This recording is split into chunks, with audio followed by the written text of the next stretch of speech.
ಮಾವಿನಕಾಯಿ ಚಟ್ನಿ ಮಾಡಿದ 2 ದಿನಕ್ಕೆ ಹಳಸಿ ಹೋಗ್ತಿದೆ ಅಂತ ಬೇಸರ ಆಗ್ತಿದ್ರೆ ಇಂದು ನಾನು 2 ರೀತಿ ಮಾವಿನಕಾಯಿ ಚಟ್ನಿ ತೋರಿಸ್ತೀನಿ. ಒಂದು 2 ದಿನ ಇಟ್ಕೊಂಡು ತಿನ್ಬೋದು, ಮತ್ತೊಂದು ಬರೋಬ್ಬರಿ 15 ದಿನ ಇಟ್ಕೊಂಡು ತಿನ್ಬೋದು. ಈ ಸೀಕ್ರೆಟ್ ಗೊತ್ತಾಗಬೇಕು ಅಂದರೆ ವಿಡಿಯೋನ ಕೊನೆವರೆಗೂ ನೋಡಿ. ಹಲೋ ಫ್ರೆಂಡ್ಸ್, ವೆಲ್ಕಮ್ ಟು ನಂದಾ ಸವಿರುಚಿ.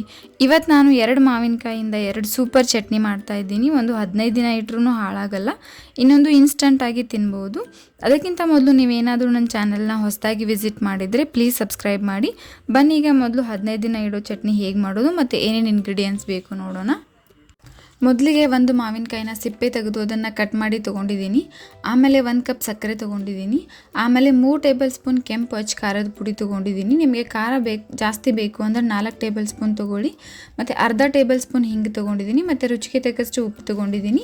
ಆಮೇಲೆ 1 ಟೇಬಲ್ ಸ್ಪೂನ್ ಕೊತ್ತಂಬರಿ ಕಾಳು ತೊಗೊಂಡಿದ್ದೀನಿ. ಆಮೇಲೆ 2 ಟೇಬಲ್ ಸ್ಪೂನ್ ಸಾಸಿವೆ, 1 ಟೇಬಲ್ ಸ್ಪೂನ್ ಜೀರಿಗೆ, 1 ಟೇಬಲ್ ಸ್ಪೂನ್ ಸೋಂಪು, 1 ಟೇಬಲ್ ಸ್ಪೂನ್ ಮೆಂತ್ಯಕಾಳು ಮತ್ತು 1 ಟೇಬಲ್ ಸ್ಪೂನ್ ಕಾಳು ಮೆಣಸು ತೊಗೊಂಡಿದ್ದೀನಿ. ಮತ್ತು 2 ಚಕ್ಕೆ ತೊಗೊಂಡಿದ್ದೀನಿ.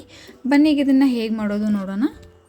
ಮೊದಲಿಗೆ ಕುಕ್ಕರ್ ತೊಗೊಂಡಿದ್ದೀನಿ. ಕುಕ್ಕರಲ್ಲಿ ಈ ರೀತಿ ಸ್ಟ್ಯಾಂಡ್ ಇಡ್ತಾ ಇದ್ದೀನಿ. ಅದಕ್ಕೆ 1 ಗ್ಲಾಸ್ ನೀರು ಹಾಕ್ಕೊಳ್ತಿದ್ದೀನಿ. 1 ಗ್ಲಾಸ್ ನೀರು ಹಾಕಿದ್ಮೇಲೆ ಕಟ್ ಮಾಡಿರೋ ಮಾವಿನಕಾಯಿನ ಒಂದು ಪಾತ್ರೆಗೆ ಹಾಕ್ಕೊಂಡು ಅದನ್ನು ಇದ್ರ ಸ್ಟ್ಯಾಂಡ್ ಮೇಲೆ ಇಡ್ತಾ ಇದ್ದೀನಿ.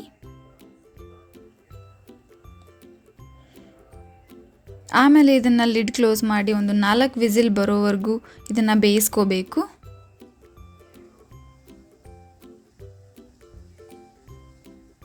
4 ವಿಸಿಲ್ ಆದಮೇಲೆ ಪ್ರೆಷರ್ ಎಲ್ಲ ಹೋದ್ಮೇಲೆ ಇದು ಚಾಕು ತೊಗೊಂಡು ಸಾಫ್ಟ್ ಆಗಿದೆಯಾ ಅಂತ ನಾನು ಚೆಕ್ ಮಾಡ್ತಾ ಇದ್ದೀನಿ.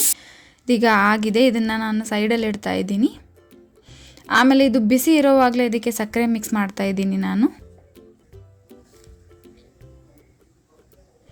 ಸಕ್ಕರೆ ಮಿಕ್ಸ್ ಮಾಡಿ ಇದನ್ನು ಸ್ವಲ್ಪ ಸೈಡಲ್ಲಿ ಇಡ್ತಾ ಇದ್ದೀನಿ. ಆಮೇಲೆ ಒಂದು ಪ್ಯಾನ್ ತೊಗೊಂಡಿದ್ದೀನಿ. ಅದನ್ನು ಬಿಸಿ ಮಾಡೋಕ್ಕೆ ಇಟ್ಕೊಂಡು ಅದಕ್ಕೆ ಸಾಸಿವೆ, ಜೀರಿಗೆ, ಕೊತ್ತಂಬರಿ ಕಾಳು, ಮೆಣಸುಕಾಳು, ಸೋಂಪು ಮತ್ತು ಮೆಂತ್ಯಕಾಳು ಮತ್ತು ಚಕ್ಕೆ ಹಾಕ್ಕೊಂಡು ಫ್ರೈ ಮಾಡ್ತಾ ಇದ್ದೀನಿ.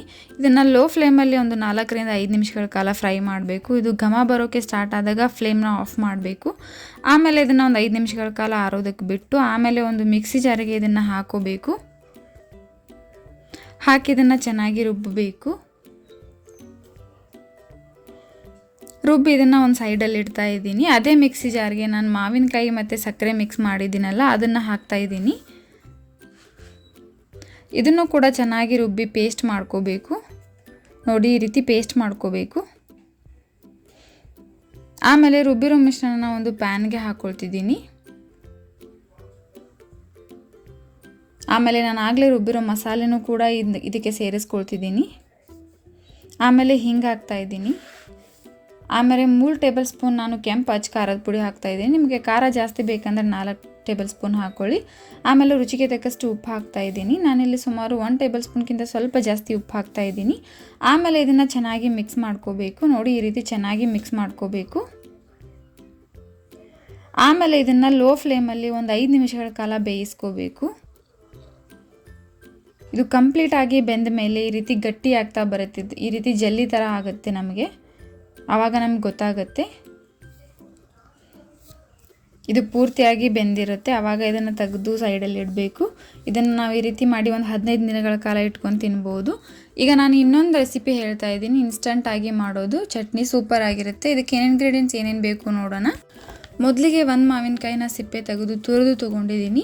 ಆಮೇಲೆ 3/4 ಕಪ್ ಕಡಲೆಬೇಳೆ ತೊಗೊಂಡಿದ್ದೀನಿ. ಅದನ್ನು 1 ಅವರ್ ನೀರಲ್ಲಿ ನೆನೆಸಿ ತೊಗೊಂಡಿದ್ದೀನಿ. ಆಮೇಲೆ ಬೆಳ್ಳುಳ್ಳಿ, ಕರಿಬೇವು ಮತ್ತು ಸ್ವಲ್ಪ ಕೊತ್ತಂಬರಿ ಕಟ್ ಮಾಡಿ ತೊಗೊಂಡಿದ್ದೀನಿ. ಆಮೇಲೆ 1 ಟೇಬಲ್ ಸ್ಪೂನ್ ಜೀರಿಗೆ ತೊಗೊಂಡಿದ್ದೀನಿ. ಮತ್ತು 1/4 ಟೇಬಲ್ ಸ್ಪೂನ್ ಅರಿಶಿನ ಪುಡಿ ತೊಗೊಂಡಿದ್ದೀನಿ. ಆಮೇಲೆ 1/4 ಟೇಬಲ್ ಸ್ಪೂನ್ ಹಿಂಗು ಮತ್ತು ರುಚಿಗೆ ತಕ್ಕಷ್ಟು ಉಪ್ಪು ತೊಗೊಂಡಿದ್ದೀನಿ.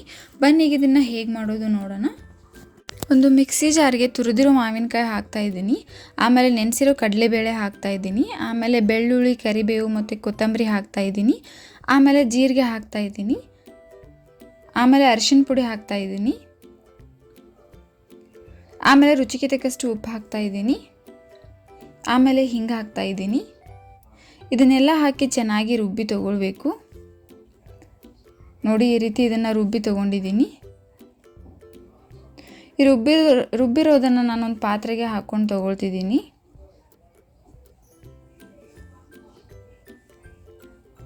ಈ ಥರ ಒಂದು ಪಾತ್ರೆ ಹಾಕ್ಕೊಂಡ್ಮೇಲೆ ಇದಕ್ಕೆ ಒಂದು ಸಣ್ಣದಾಗಿ ಒಗ್ಗರಣೆ ಹಾಕ್ಕೋಬೇಕು.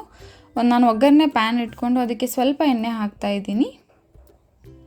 ಒಂದು 1/4 ಟೇಬಲ್ ಸ್ಪೂನ್ ಸಾಸಿವೆ ಹಾಕ್ತಾಯಿದ್ದೀನಿ. ಆಮೇಲೆ ಕರಿಬೇವು ಹಾಕ್ತಾಯಿದ್ದೀನಿ. ಇದು ಕರಿಬೇವು ಸಿಡಿಯೋಕ್ಕೆ ಸ್ಟಾರ್ಟ್ ಆದಾಗ ಫ್ಲೇಮ್ನ ಆಫ್ ಮಾಡ್ಕೋಬೇಕು. ಇದಕ್ಕೆ ಬೇರೆ ಏನೂ ಹಾಕೋಂಗಿಲ್ಲ, ನಾವು ಆಲ್ರೆಡಿ ರುಬ್ಬಿರೋ ಮಸಾಲೆಗೆಲ್ಲ ಹಾಕಿದ್ದೀವಿ. ಈಗ ಇದನ್ನು ಚಟ್ನಿಗೆ ಹಾಕ್ತಾಯಿದ್ದೀನಿ. ಆಮೇಲೆ ಇದಕ್ಕೆ 1 ಟೇಬಲ್ ಸ್ಪೂನ್ ನಾನು ಸಕ್ಕರೆ ಹಾಕ್ತಾಯಿದ್ದೀನಿ. ಸಕ್ಕರೆ ಆಪ್ಷನಲ್, ನಿಮಗೆ ಬೇಡ ಅಂದರೆ ನೀವು ಸ್ಕಿಪ್ ಮಾಡ್ಕೋಬೋದು. ಇದನ್ನು ಎಲ್ಲನೂ ಚೆನ್ನಾಗಿ ಮಿಕ್ಸ್ ಮಾಡ್ಕೋಬೇಕು. ನೋಡಿ, ಇಷ್ಟೇ ಚಟ್ನಿ ರೆಡಿ ಆಯಿತು. ಇದನ್ನು ನೀವು ಇನ್ಸ್ಟಂಟಾಗಿ ತಿನ್ಬೋದು. ಇದು ರೊಟ್ಟಿ ಜೊತೆ, ಚಪಾತಿ ಜೊತೆ ಮತ್ತು ಅನ್ನದ ಜೊತೆ ಎಲ್ಲ ಸೂಪರಾಗಿರುತ್ತೆ. ನೀವು ಒಂದ್ಸಲ ಟ್ರೈ ಮಾಡಿ, ನಿಜವಾಗ್ಲೂ ತುಂಬ ಚೆನ್ನಾಗಿರುತ್ತೆ. ನೀವು ಇನ್ನೂ ನಮ್ಮ ಚಾನಲ್ನ ಸಬ್ಸ್ಕ್ರೈಬ್ ಮಾಡಿಲ್ಲ ಅಂತಂದರೆ ಪ್ಲೀಸ್ ಈಗಲೇ ಹೋಗಿ ಸಬ್ಸ್ಕ್ರೈಬ್ ಮಾಡಿ. ಮತ್ತು ಇದೇ ರೀತಿ ನಾನು ಹಾಕೋ ಎಲ್ಲ ವೀಡಿಯೋ ನೋಟಿಫಿಕೇಷನ್ಗೆ ಪಕ್ಕದಲ್ಲಿರೋ ಬೆಲ್ ಐಕಾನ್ನ ಕ್ಲಿಕ್ ಮಾಡಿ. ಮತ್ತು ಈ ವಿಡಿಯೋ ನಿಮಗೆ ಇಷ್ಟ ಆಗಿದರೆ ಪ್ಲೀಸ್ ಲೈಕ್ ಮಾಡಿ, ಶೇರ್ ಮಾಡಿ, ಕಮೆಂಟ್ ಮಾಡಿ. ಮತ್ತು ಇದೇ ರೀತಿ ಟೇಸ್ಟಿ ರೆಸಿಪೀಸ್ಗೆ ನಮ್ಮ ಚಾನಲ್ನ ಸಬ್ಸ್ಕ್ರೈಬ್ ಮಾಡೋದನ್ನು ಮರಿಬೇಡಿ. Thank you.